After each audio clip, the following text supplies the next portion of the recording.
Actualitate politică franceză. Principalele titluri din săptămâna 30 noiembrie-7 decembrie 2021. Joséphine Baker este prima femeie de culoare care intră în Panteon. Éric Zemmour își anunță oficial candidatura la prezidențiale prin intermediul unui clip de campanie. Ultimele dezbateri televizate și vot final pentru desemnarea candidatului sau candidatei la prezidențiale la Congresul Republicanilor.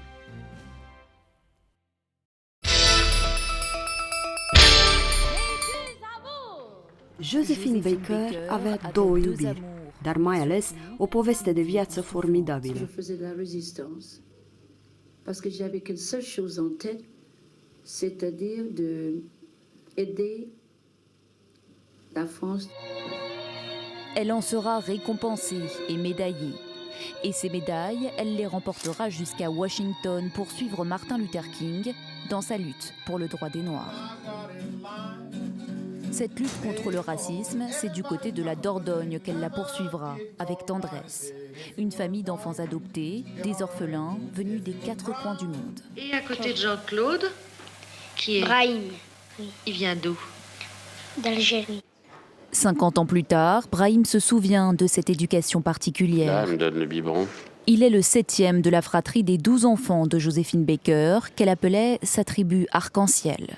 C'est une famille multiethnique et multiculturelle, mais qui va être élevée en même temps ensemble pour montrer au monde entier que quand on élève des petits-enfants ensemble, un idéal de fraternité universelle est possible et non pas utopique. C'est cette utopie et cet esprit de résistance que Joséphine Baker emporte avec elle au Panthéon. Les Français m'ont tout donné. Je suis prête à leur offrir aujourd'hui ma vie. Joséphine Baker ne considère pas sa nouvelle nationalité comme un droit, mais avant tout comme un devoir, une conquête de chaque jour. Troquant les feux de la rampe pour la flamme de la résistance, elle devient, avant même le 18 juin, honorable correspondante et sert son nouveau pays au péril de sa vie. C'est cela, Joséphine. Un combat pour la France libre, sans calcul, sans quête de gloire, dévoué à nos idéaux.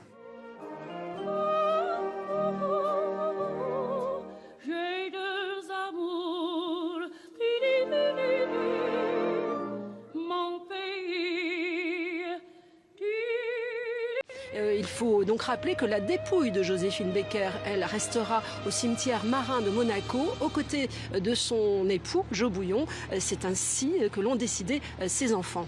Isabelle Joséphine Baker sera la première femme noire et la 6e femme à entrer au Panthéon.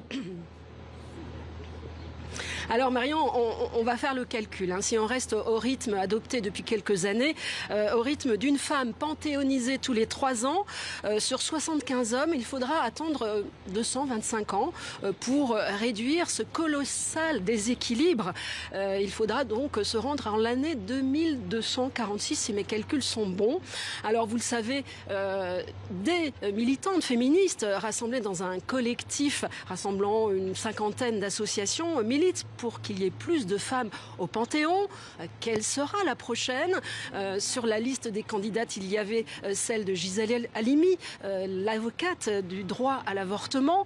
Cette candidature a été mise de côté. Ce sera un hommage national qui lui sera rendu au printemps prochain aux Invalides.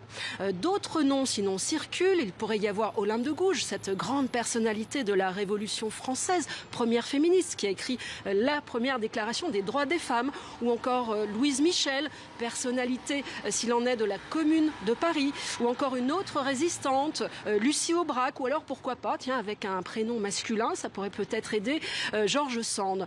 Mais ce qui fera date aujourd'hui, c'est Joséphine Baker qui entre au Panthéon en tant que première femme noire. Alors il y a d'autres femmes noires qui peuvent elles aussi postuler au statut d'héroïne de la France. Les militantes me soufflaient ces derniers jours les noms par exemple des sœurs Nardal qui qui furent les précurseuses du concept et du mouvement de la négritude, si cher à Léopold Sédar Senghor, ou encore, pourquoi pas, une femme d'eux, Suzanne Césaire, qui ne fut pas que l'épouse d'Aimé Césaire, dont une plaque d'ailleurs a été installée au Panthéon. Elle fut aussi, elle, une écrivaine, une essayiste. Enfin, en attendant donc le nom de la prochaine élue, je voudrais faire une petite suggestion. En tout cas, les militantes se mobilisent pour cela. On pourrait déjà commencer par réécrire cette célèbre phrase qui domine en haut du fronton du Panthéon et ajouter alors aux grands hommes et aux grandes femmes la patrie reconnaissante.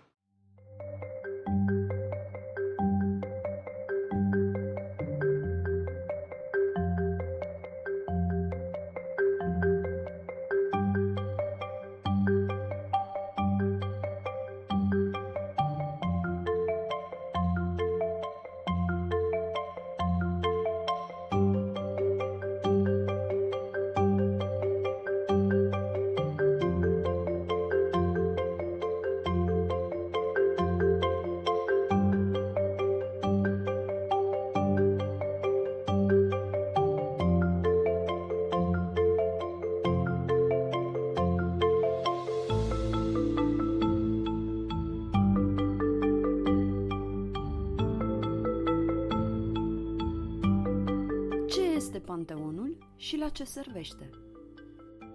Edificiul, proiectat de către arhitectul Germain Soufflot la comanda regelui Louis XV în 1764, trebuia să fie o biserică destinată lui Saint-Geneviève, protectoarea Parisului. În timpul Revoluției franceze, Adunarea Națională a decis să-l transforme în templu laic și să poarte numele de Panteon pentru a onora memoria noilor eroi ai patriei.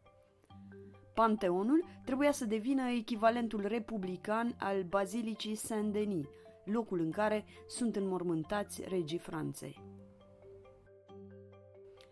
Care sunt criteriile pentru a intra în Panteon? Panteonul este rezervat marilor oameni cărora le datorăm recunoștința națională. Deși nu există criterii clar stabilite, cei selecționați trebuie să fie avut o personalitate exemplară, care încarnează idealurile Republicii. În teorie, naționalitatea franceză nu este un criteriu absolut, chiar dacă, până în prezent, toți cei înmormântați în Panteon sunt de naționalitate franceză. În 2014, prin intermediul unei petiții, a fost propusă intrarea în Panteon a grupului Manuchian. Românca Olga Bancic, alături de cei 22 de camarazi, spanioli, unguri, polonezi, italieni și armenieni, au format un grup de rezistență armată care a plănuit și executat mai bine de 100 de acțiuni împotriva ocupației naziste. Olga Bancic, persecutată de regimul nazist din România și membra Tineretului Comunist Român, ajunge în Franța în 1938, la 26 de ani. Se înscrie la Facultatea de Litere și se înrolează în rezistența franceză. Unul dintre rolurile ei, în cadrul grupului de rezistență, era acela de a asambla bombe și diverse tipuri de explozive, de a transporta și recupera armele înainte și după fiecare acțiune organizată. Gruparea de rezistență manuchiană este arestată la Paris în noiembrie 1943 și cei 23 de membri sunt condamnați la moarte de către o curte marțială germană reunită la Paris în data de 16 noiembrie 1944. Cei 22 de bărbați sunt executați prin împușcare în aceeași zi. Olga Bancic, singura femeie din grup, este transferată în Germania, la Stuttgart, unde este executată prin decapitare în chiar ziua în care împlinea 32 de ani, pe data de 10 mai 1944. Pentru a-i onora memoria, 2 plăci comemorative sunt instalate la Paris. Una la Ivry, în cimitirul în care se odihnesc 2 dintre foștii camarazi de arme, iar cealaltă în arondismentul 14.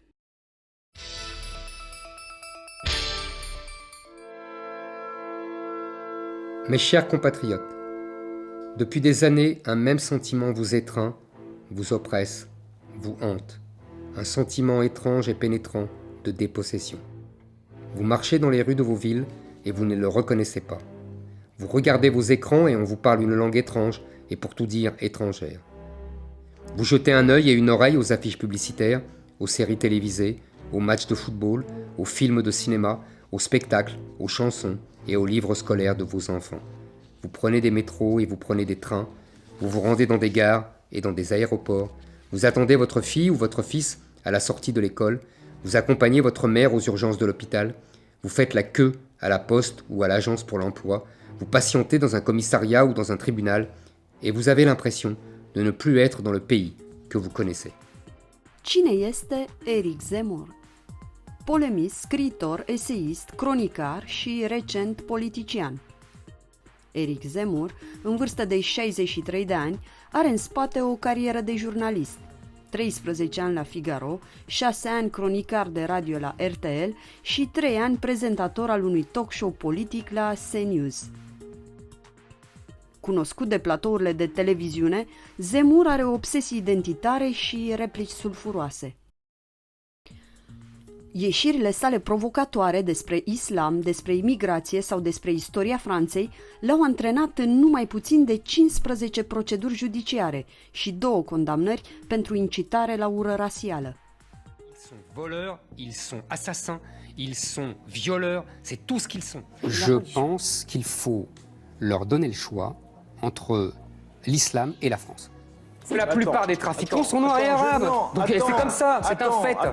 Notre territoire, privé de la protection de ses anciennes frontières par les traités européens, renoue dans les villes mais aussi dans les campagnes avec les grandes razzias, pillages d'autrefois, les Normands, les Huns, les Arabes, des grandes invasions d'après la chute de Rome sont désormais remplacées par les bandes de Tchétchènes, de Roms, de Kosovars, de Maghrébins, d'Africains qui dévalisent, violentent ou dépouillent. Vous avez osé dire que Pétain avait sauvé les Juifs. Français. Ou avait sauvé les Juifs français.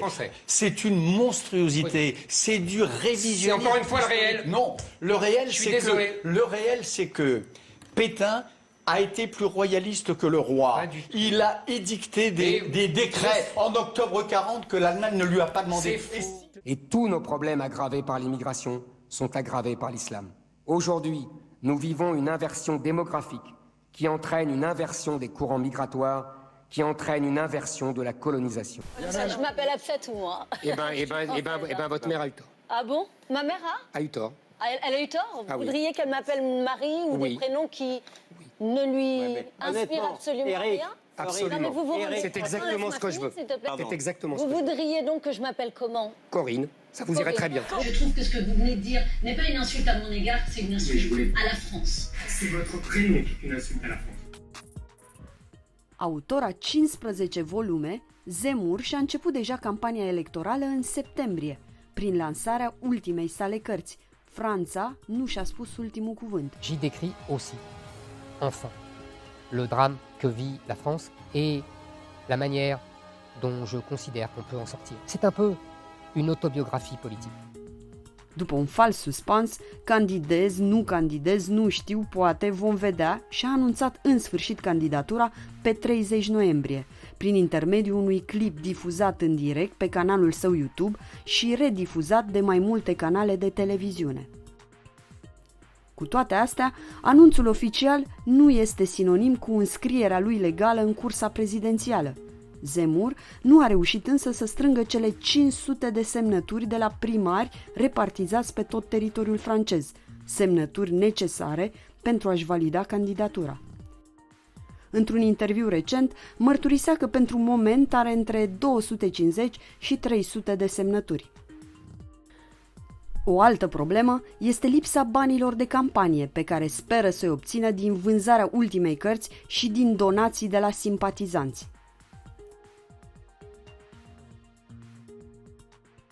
Marine Le Pen, elle a un socle très solide, mais vous avez vu, elle a déjà perdu 5 points dans les sondages. Parlons clair. Tout le monde a compris au RN qu'elle ne gagnera jamais. Voilà, c'est tout, c'est clair. Le même jour, à Vesoul, proposition de mariage. Bonne continuation, on Merci. est tous derrière vous. Merci. Et puis, allez, Et on va ne gagner. lâchez rien. Rien. Si vous pouviez vous marier Rien. avec Eric. Oh non, vous avez rien. Je peux avoir une photo, s'il vous plaît? Si vous voulez, moi j'ai toujours considéré qu'une élection, c'est une compétition. Donc il ne faut pas s'étonner d'avoir des concurrents. Et puis sur d'autres sujets, nous avons une vision radicalement différente. On va y venir. Il faut bien le dire. Comment vous avez trouvé sa candidature? Si vous voulez, Éric Zemmour, il était lui-même, c'est-à-dire que son clip est un clip en réalité promotionnel du suicide français. C'est-à-dire qu'il n'y a pas d'espérance, il n'y a pas de solution. Il est en réalité un chroniqueur du temps présent. C'est vrai qu'il y a objectivement une dégradation des conditions de vie en France, de la sécurité en France, de l'immigration en France, de la désindustrialisation.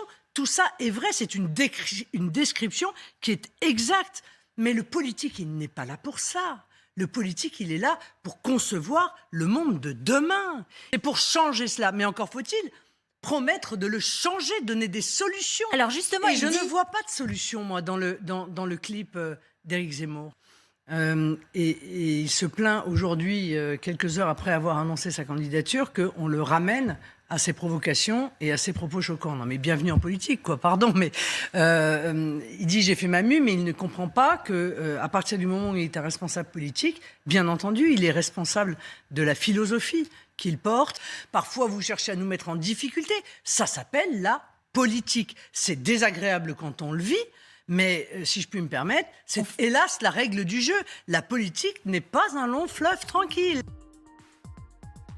Zemmour își face lansarea oficială într-un moment cheie, înaintea votului final al republicanilor din 4 decembrie, care va desemna candidatul sau candidata la alegerile prezidențiale. După un început de campanie promițător în care o devansase cu câteva procente pe Marine Le Pen în sondajele intențiilor de vot, Zemmour trece prin momente dificile, după ce, într-o vizită ratată la Marseille, a arătat degetul mijlociu unei trecătoare care s-a arătat nemulțumită de vizita candidatului de extremă dreapta în orașul său. Clipul de campanie, o formă inedită de declarație oficială de candidatură, a stârnit un val de reacții din partea adversarilor politici, dar mai ales noi amenințări cu procese în instanță. De data asta pentru drepturi de autor, deoarece clipul conține fragmente de imagini furate din filme sau din emisiuni TV pentru care deținătorii legale ai drepturilor nu și-au dat acordul de utilizare. Que le président Macron, qui s'était présenté comme un homme neuf, était en vérité la synthèse de ses deux prédécesseurs en pire. Que dans tous les partis, il se contenterait de réformettes alors que le temps presse. Il n'est plus temps de réformer la France, mais de la sauver. C'est pourquoi j'ai décidé de me présenter à l'élection présidentielle. J'ai donc décidé de solliciter vos suffrages pour devenir votre président de la République. Je crois qu'il est inatteignable aujourd'hui, si vous voulez. C'est-à-dire c'est-à-dire que personne ne peut lui parler, Éric Zemmour, aujourd'hui. En fait, parce qu'il a le sentiment d'être le général de Gaulle réincarné. Il n'est pas la cause du vide, il est le symptôme. On peut se poser des questions sur sa capacité à représenter notre pays, à occuper les plus hautes fonctions. Apparemment, vous ne la posez pas, pour vous c'est non? Bah oui, moi je pense que dans un certain nombre de déclarations, dans un certain nombre de choses qu'on a vues, enfin je veux dire, quand on est responsable politique, qu'on prétend être président de la République, on fait pas des doigts d'honneur aux Français, voilà. Il nous a vendu qu'il était le Trump français. C'est un Trump commandé sur Wish, hein, comme on dit, cette plateforme de contrefaçon là qui vend des trucs qui fonctionnent pas, qui sont faux. Zemmour est convaincu d'être le général de Gaulle. Et je pense que ça ne vous aura pas échappé qu'il a un melon énorme et qu'à part lui, il n'aimait pas grand monde. Nous voyons arriver une sorte de télévangéliste comme M. Zemmour, dont finalement le seul programme, si on le résume, c'est les Arabes à la mer, parce qu'en fait c'est exactement ça. Quand vous proposez la nation ethnique pour la France, qui est une nation politique et civique, c'est-à-dire où vous vous mettez à décider en fonction non pas de ce que vous êtes, mais de ce que vous voulez faire. Et l'espace que vous avez parfaitement décrit, celui qui rassemble Éric Zemmour, Marine Le Pen, c'est ce que j'appelle le camp du déclin, le camp du défaitisme, celui qui ne croit plus dans les forces de la France et qui se dit, dans le fond, laissons tomber, replions-nous sur nous-mêmes. Vous n'êtes pas d'accord avec le diagnostic qui est posé par Éric Zemmour? Absolument tout est pas. Faux dans ce qu'il dit? Tout. Je suis vraiment en opposition frontale avec le diagnostic qui est fait. Mais je pense justement que la méthode politique qui consiste à faire amalgame de tout cela, pour au bout du compte jouer sur les peurs des Français et expliquer aux Français qu'il y a aujourd'hui aucun avenir pour eux, que c'est fichu, qu'on va pas y arriver, que les problèmes sont trop importants et que la seule solution au problème migratoire que je viens d'indiquer, c'est de changer les prénoms des enfants français ou de renvoyer tout le monde chez soi, eh bien je ne suis d'accord ni avec le diagnostic, qui est exagéré, ni avec la solution. Je partage et je peux partager une partie du constat que dresse Éric Zemmour sur le déclin de notre pays, sur les menaces auxquelles il est confronté, sur la montée de l'islamisme, sur le déclassement, qu'il soit social, d'une partie des ménages français, qui regardent l'avenir avec beaucoup d'inquiétude. Je partage ce constat que je fais mien, je le posais déjà depuis 2015. Les arguments qu'on utilise à l'encontre d'Éric Zemmour, ce sont les arguments qu'on utilisait contre Jean-Marie Le Pen. On a vu le résultat. Deuxième tour en 2002. Vous voyez les faits. Non mais la question qu'on doit se poser à l'encontre d'Éric Zemmour, est-il capable de diriger la France? Est-il capable de rassembler les Français? A-t-il une équipe? A-t-il une vision? C'est pas parce qu'il fait des citations à chaque phrase, des citations de gens qu'on connaît ou qu'on ne connaît pas d'ailleurs, pour dire qu'il va être président. Donc on lui passe tout parce qu'il est cultivé. Éric Zemmour est maintenant dans des propos de plus en plus extrémistes lorsqu'il prend la parole. Là, sur les Afghans, vous avez quand même entendu... Pardon, attendez, vous avez entendu ce qu'a dit Éric Zemmour sur les Afghans. C'est-à-dire des gens qui sont persécutés par les talibans, qui ont travaillé pour l'armée française, et il dit « on ne leur doit rien. On ne leur doit rien, on n'a pas besoin de les faire venir ». Moi, ça me choque. Ça me choque profondément. Je pense qu'il y a là un manque d'humanité. Je ne suis même pas sûre qu'il le pense, mais je pense qu'il dit ça pour choquer le chaland, pour choquer le bourgeois, pour se radicaliser, pour montrer qu'il est plus à droite que Marine Le Pen. Voilà sa stratégie. Înscris oficial în cursa electorală, Zemmour mai are de împlinit o condiție: alcătuirea unui program electoral. Dincolo de obsesia ideii de era mai bine înainte și toate problemele Franței vin din imigrație, electoratul așteaptă un program economic, măsuri și propuneri de legi. Rămâne de văzut dacă va reuși să îndeplinească toate aceste condiții înaintea datei limite de depunere a semnăturilor primarilor pe 10 aprilie 2022.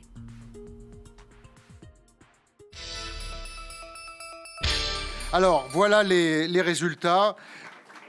Donc, Éric Ciotti a recueilli 44 412 voix, 39,05%. Merci et bravo. Bravo Éric. Et puis et Valérie, 69 326 voix, 60,95, 61%. Voilà. Allez.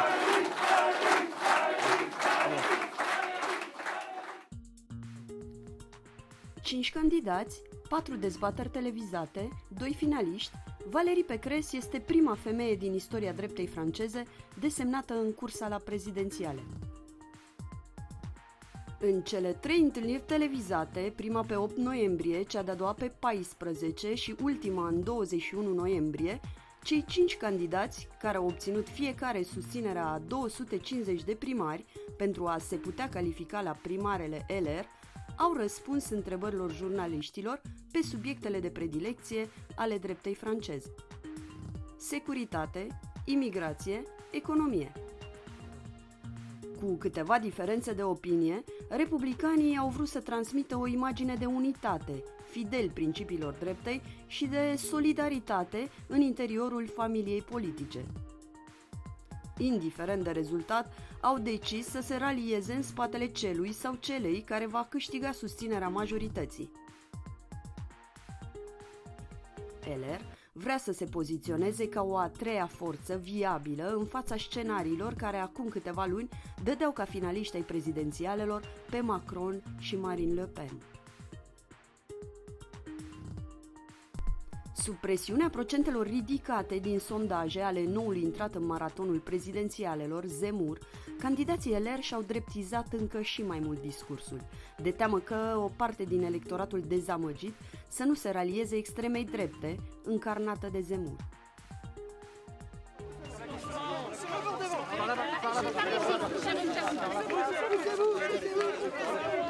$69 326.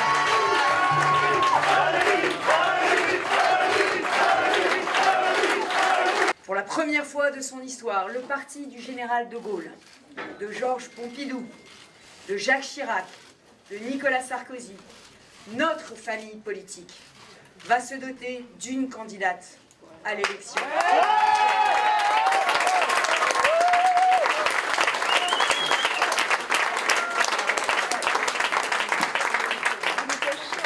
Alors je pense à toutes les femmes de France aujourd'hui et je dis là aussi merci aux adhérents. Merci d'avoir eu cette audace et je vais m'en montrer digne.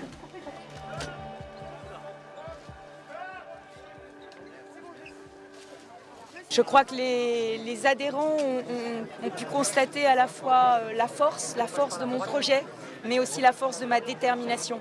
Vous savez, une femme qui tient, une femme qui fait, une femme qui veut gagner, ça peut être redoutable. Le fait d'être une femme qui gagne aujourd'hui, c'est important, vous y avez fait référence. Aujourd'hui, je crois que ce dont nous avons besoin, c'est d'incarner à la fois l'autorité, la modernité et aussi le rassemblement. Et ce qui est extraordinaire, c'est que dans tous les territoires de France, il y a des hommes et des femmes qui ont envie de se lever et de porter ce projet.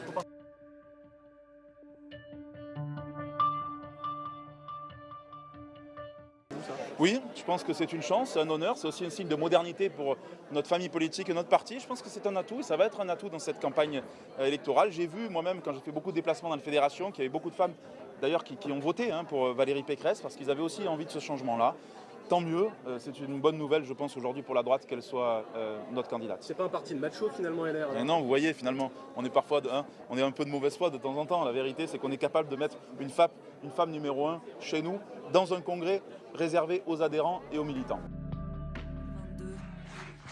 Aujourd'hui, j'ai une bonne nouvelle, mes chers amis. La droite républicaine est de retour.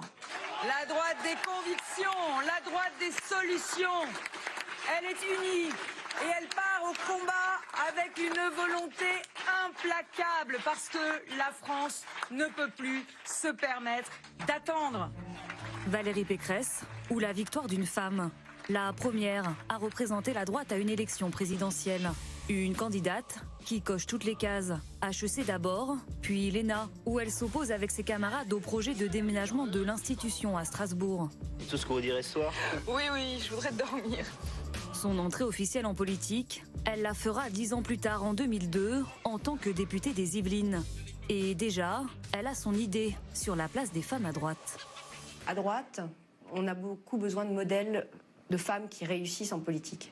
On en a quelques-uns, on a Madame Alliot-Marie, on a Madame Bachelot, on a Christine Boutin. Et on aura Madame Pécresse bientôt. J'aimerais bien que ma réussite puisse être un symbole. Une réussite qu'elle construit aux côtés de Jacques Chirac d'abord, puis Nicolas Sarkozy en 2007. D'une jeune femme expérimentée, passionnée, qui veut gagner. Ministre de l'enseignement supérieur, ministre du budget, porte-parole, Valérie Pécresse prend du galon. Souvent jugée trop scolaire, elle fait de cette faiblesse présumée une force.